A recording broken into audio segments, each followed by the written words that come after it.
প্রধান উপদেষ্টা ডক্টর মোহাম্মদ ইউনূসের কাছে স্মারকলিপি দিতে যাওয়ার সময় ধর্ষণ ও নিপীড়নের বিরুদ্ধে বাংলাদেশ প্ল্যাটফর্ম সদস্যদের সঙ্গে পুলিশের সংঘর্ষ হয়েছে। আজ মঙ্গলবার বিকেলে রাজধানীর হোটেল ইন্টারকন্টিনেন্টালের সামনে এই ঘটনা ঘটে।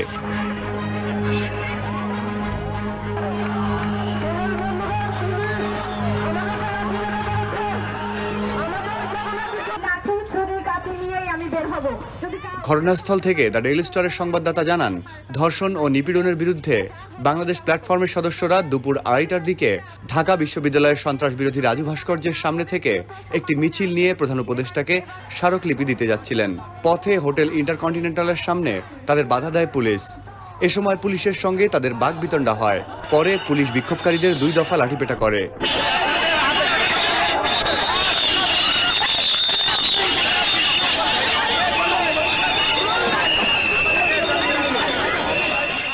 এক পর্যায়ে বিক্ষোভকারীরাও পুলিশের ওপর চড়াও হলে তাদের মধ্যে সংঘর্ষ বাধে। এ ঘটনায় উভয় পক্ষের কয়েকজন আহত হন।